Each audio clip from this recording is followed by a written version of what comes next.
आप लोगों को शायद पता ही होगी कि भारतीय विद्या भवन की स्थापना 1938 में कन्हैयालाल मुंशी जी ने महात्मा गांधी जी के आशीर्वाद से की थी, और उस समय तक भारत को स्वतंत्रता भी नहीं प्राप्त हुई थी। और उस समय उनका उद्देश्य था कि भारतीय संस्कृति को और उसके संबंधित जितने भी अंग हैं उनको आगे बढ़ाया जाए। और उस समय जबकि इंग्लिश रूल चल रहा था भारतवर्ष में और कॉलोनियल रूल था, western education system, West Indian culture system की बड़ी भारी उसको आगे बढ़ाया जा रहा था। लॉर्ड मैकाले जिन्होंने 1835 में western education system, English education लाए थे, उससे चल रहा था। उस सब को पर एक प्रकार के साथ साथ भारतीय संस्कृति जो कॉलोनियल रूल से अफेक्ट हो गई थी उसको दूर करने के लिए भारतीय संस्कृति को के विभिन्न अंगों को आगे बढ़ाने के लिए भारतीय विद्या भवन की स्थापना हुई, और इसका उद्देश्य था संस्कृत और संस्कृति। बहुत लोग ये भी जानना चाहेंगे संस्कृत और संस्कृति का क्या मतलब है। संस्कृति तो कल्चर हो गया, संस्कृत की बात का उद्देश्य क्या है? संस्कृत का उद्देश्य यह है कि भारतीय संस्कृति के जितने भी अंग हैं उन सबको का आरंभ ही संस्कृत भाषा में है। वेद है, उपनिषद है और बहुत सी जो पुस्तकें जिनके बारे में कहा जाता है वो सब संस्कृत में है। इसीलिए संस्कृत भाषा को अगर आगे न बढ़ाया जाए तो भारतीय संस्कृति का जो बेसिक एस्पेक्ट है वो उस रूप में नहीं मिलता है। इसलिए संस्कृत और संस्कृति को आगे बढ़ाने का भारतीय विद्या भवन का प्रयास रहा है, और भारतीय विद्या भवन का ये दिल्ली केंद्र इसको 1952 से आगे बढ़ा रहा है। और ये भी आपको जानकर अच्छा लगेगा कि भारतवर्ष में कम से कम 100 केंद्र हैं और 120-25 इंस्टीट्यूशन है, जिसमें 90 स्कूल्स है भारतवर्ष में, और भारत के बाहर 10 स्कूल्स है। और भारतीय विद्या भवन के केंद्र हैं, न्यूयॉर्क में है, लंदन में है, ऑस्ट्रेलिया में है और बहुत जगह पर है, जो कि भारतीय संस्कृति और संस्कृत दोनों को भी आगे बढ़ा रहे हैं। और उनमें सबसे अधिक जो चीज़ लोगों को पसंद आती है वो संगीत, क्योंकि संगीत जो है न केवल सुनने की बात है, वो उसके आत्मिक प्रभाव भी उस पर पड़ता है और उससे अंदर से शांति भी मिलती है। इसीलिए संगीत को आगे बढ़ाने का जो प्रयास है वो संस्कृति का एक बहुत ही अच्छा अंग है, और इसी को आगे बढ़ाने का हम लोग यहाँ पर बराबर प्रयास कर रहे हैं। तो ये भी मैं आपको बताना चाहूँगा कि 2009 से हम लोगों ने भारतीय विद्या भवन दिल्ली के अंदर में एक संगीत समारोह का शुरुआत की थी, और उस संगीत समारोह में भारतवर्ष के बड़े से बड़े आर्टिस्टों को हम लोगों ने 14 साल में बुलाया। कमानी ऑडिटोरियम में किया गया फिजिकली, ऑफ कोर्स कोरोना के 2 वर्षों में हमने इसको ऑनलाइन किया था,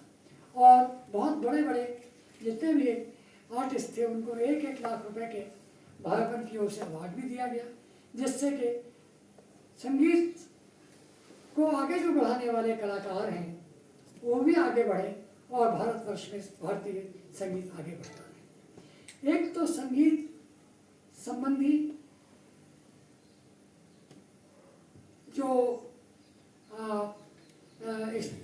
प्रैक्टिकल एस्पेक्ट है उसको तो संगीत समारोह में किया ही जाता है, परंतु हम लोगों ने एक और काम किया, वो भी बड़ा मैं समझता हूँ भारतीय संस्कृति को उसके विभिन्न संगीत को आगे बढ़ाने का काम ये किया गया है कि हम लोगों ने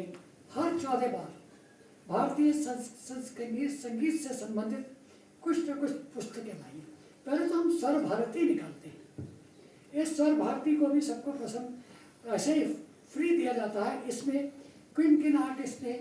भाग लिया, कौन कौन के आर्टिस्ट बुलाए गए, कौन कौन के आर्टिस्ट का अवार्ड मिले, ये भी होता है। और उसके साथ साथ जिस विषय पर हम लोगों ने पुस्तक बनाई है वो भी इसमें आता है। और जो पुस्तकें हैं उनका सबसे बड़ा जो उद्देश्य था कि संस्कृत में जितने भी संगीत के ऊपर नाट्यशास्त्र के तरीके की बहुत सी पुस्तकें हैं, तमिलनाडु की पुस्तकें हैं, उन सब के ऊपर आज के युग के जो संगीत संबंधी स्कॉलर्स हैं उनका उसमें विचार उसको लाया जाए, जिससे कि आज के युग में जो लोग संस्कृत नहीं जानते फिर भी वो भारतीय संस्कृत में लिखे हुए जो संगीत के विभिन्न अंग हैं उससे उनको परिचित कराया जाए, ये हमारा प्रयास है। आज सबको जानकर अच्छा लगेगा कि सबसे पहली पुस्तक थी our heritage in classical music and dance. दूसरी पुस्तक थी instruments in classic music, then dance tradition in India. Abhinav Gupta, who is the author of Natya Shastra, one of the major contribution and book on संगीत और भारतीय संगीत। फिर उसके बाद नाट्य शास्त्र के ऊपर पुस्तक लगाई। फिर सतपत्रीकरण, बृहदेशी, सारंग देवी संगीत रत्नाकर, कस्तूरा दामोदर विरक्त संगीत रत्नपना, पंडित आहा बोला संगीत परिजात, मानसोल्लास, पारस्य देवा संगीत समय सार, भव्य प्रकाश। रियलिस्टिक जो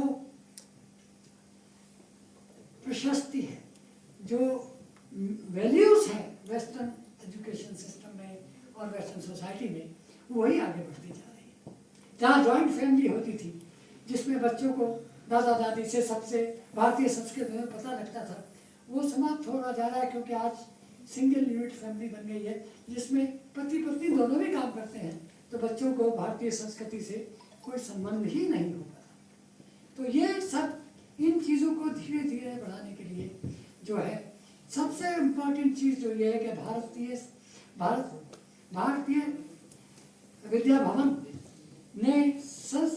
एजुकेशन सिस्टम में वेस्टर्न एजुकेशन सिस्टम के चलने के साथ साथ इंडिपेंडेंस के बाद भी 1938 से शुरू किया था कि केजी से लेकर ऊपर तक भारतीय संस्कृत के जो मूल्य हैं, जो हमारे ऑब्जेक्टिव्स हैं, जो हमारी आधारित वस्तुएं हैं और जो हमारे व्यक्तित्व को प्रभावित करते हैं,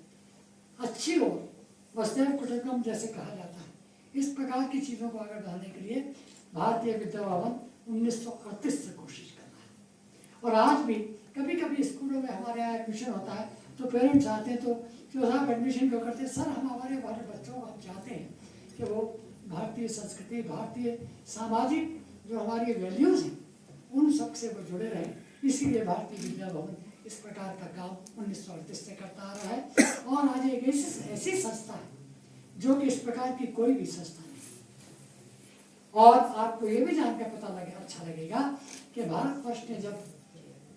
गांधी अवार्ड, महात्मा गांधी अवार्ड देना शुरू किया तो हिंदुस्तान के 2 ही ऑर्गेनाइजेशन को मिला, एक तो रामकृष्ण मिशन को, दूसरा भारतीय। तो इस प्रकार जो महात्मा गांधी